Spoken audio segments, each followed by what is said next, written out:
as we talk about this typical ideal process, one of the things that comes up in conversation quite often as I'm coaching and working with business people in healthcare is that it's more important to determine if your client, your medical client, has true revenue-related pain that they're looking to fix, as opposed to clinical or technology things that are like to haves. So what do I mean by this? Well, normally, as I mentioned earlier in our conversation, medical clients and or facilities are used to looking at more effective ways to treat their patients or more effective ways to run their business. This is the way they learn. So they will ask for examples of new technology. They'll look to see new software. They'll look to see new products. They'll look to gather information about different ways to save money with those products. So one of the things that we're challenged with is to understand which things are they really going to do and which things are they just gathering information with. So as we try to figure that out, reversing the process so that what you ask that facility to do is actually discuss the problems that are occurring in that surgical department, or the things that may be holding back the collection and the revenues of the hospital, or the issues that may be causing the right information to not get to the right places when surgery is trying to be done with images that are from an outside facility. If you look at these kind of problems, if the facility is really having these issues, they'll be costing the facility money, time, and actually care for the patient. If you're finding those types of conversations are priorities, one, you're going to get to the decision makers because these are the problems that they want trusted advisors to actually solve for them. And two, they'll be able to show you how much problem or frustration they're having with those particular problems as compared to other problems in their facility. Whereas if they're just saying, show me, and you're just giving all these enthusiastic hand-waving demos, customer always sounds interested. It's very hard to judge which one's going to buy and when. So the forecasts get way out of hand. Next question is, how do we uncover the true customer pain? How do we get to the highest priority issue?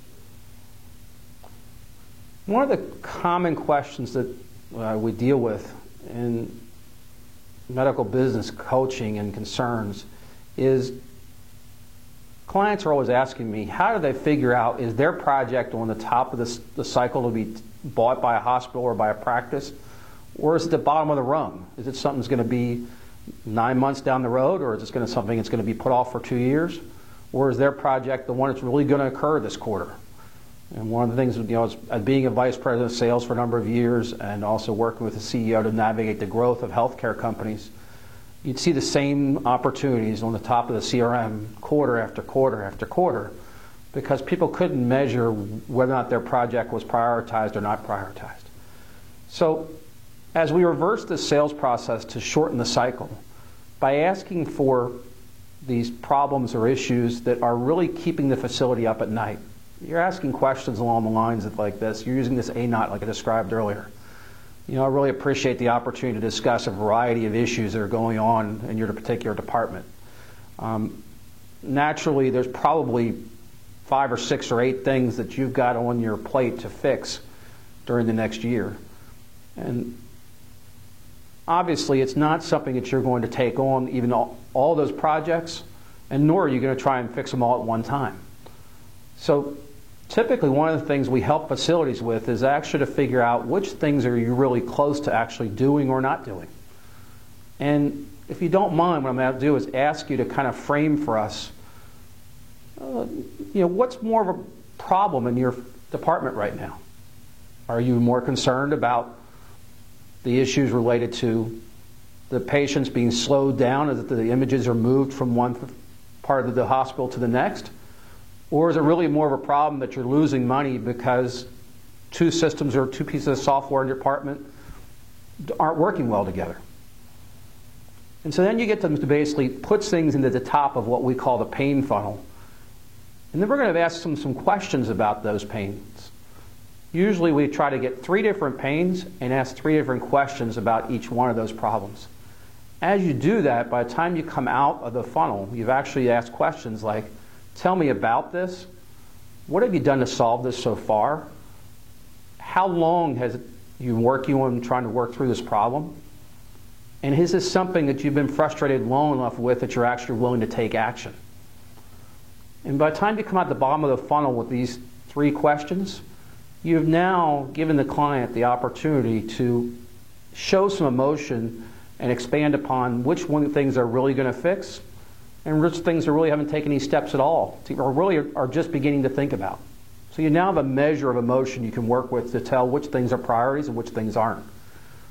The next thing we do is typically help them look through giving them some homework in a way that basically will allow them to give you some examples of how they've been working to solve this problem and what things they've done that parallel their normal buying process to already prepare to buy for this problem. If you understand how healthcare works, generally if problems have been going on long enough in the radiology department, they've already talked to the information technology area, they've already talked to the surrounding departments, they've already talked to the other software they'll have to integrate with. And if you can interview these typical parts of the process, you're now seeing if the budget and the time and the money has already been allocated to fix your project and actually to solve the problem that you're getting involved with. If those things aren't really happening and you ask the client to do some homework to reflect that they've been happening, it's probably something that they're not prioritizing yet, and you may want to go ahead and ask them, is this something you should put off for another 6 or 9 months? How can you help convert that pain into urgency? Well, as we started to discuss earlier, trying to convert that pain into urgency to get them to take action is one that you want to let the client bring about for themselves. So example being, as you use these typical frameworks to talk about the problems that your ideal healthcare client is portraying, you may want to throw out a few little questions or a little bit of some bait to basically see if the client is ready to actually fix the problem. It might sound a little bit like this. We even use something we call sometimes a negative reversal. And what this sounds like is a scenario of, I'm not really sure if this particular issue in radiology is costing you enough money yet that you're ready to fix it in priority to some of the other problems that are taking place. Or, I really haven't seen you yet take any steps to pull together the information that will be required to bring together the different departments to make this purchase. So maybe I'm sensing that this is not really on the top of your radar screen yet. So if you ask some of these types of questions, you can actually give the client the opportunity to fill in the blanks and say, no, this is something we've been living with for 2 years, and we think we've cost ourselves thousands of dollars because the department's not running as smoothly as we would like it to. Or we've actually begun to actually look at the integration between a solution like yours and the other companies that we have in our department. Or we've actually even talked to our current software provider about how it would look like to bring in a new technology like yours.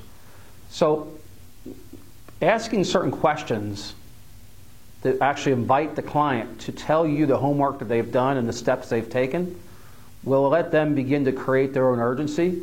And then you can actually kind of challenge them to take you through the party and actually coach you to closer, as opposed to you're trying to go into chase mode and letting them just show you around all the departments to the demo and show your technology. So do you want to be the person running around from the facility and going to department to department to department, gathering more information, showing information, doing more quotes, more comparisons, and more demos? Or do you want to be the person who asks the tough question that saves everybody time and challenges your client to actually coach you through that process in 1/4 of the time? We're now going to move to the third section, validating the customer's urgency.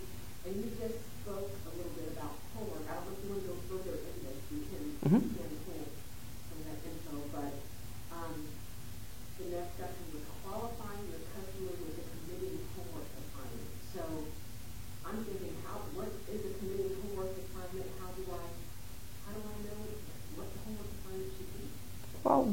As I was speaking with the sales manager yesterday, one of the things that was brought up was, how do you put in place kind of the reminders to your salespeople as to how to get this information out and at the same time qualify the opportunity as opposed to being in show me mode? So one of the best ways that I see to make this work is, first of all, like I talked about earlier, we set this upfront contract and we change the process. Secondly, as we execute that process to talk about the pains and the problems first and how they're affecting the facility, we actually begin to let the client demonstrate they're either a good fit or we're not a good fit for each other. And both parties really are effectively helped by that.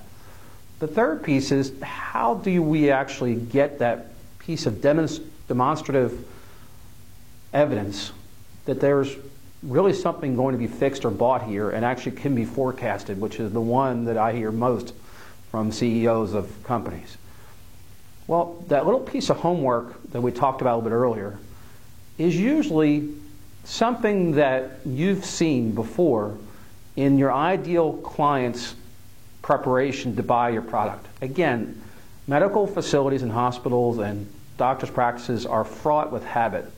They do things in a certain way all the time because that's how they save patient lives. They have to do things in effective processes. They can't change things all the time. So if you've sold to one or two or three medical clients, you've probably sold to most all of them.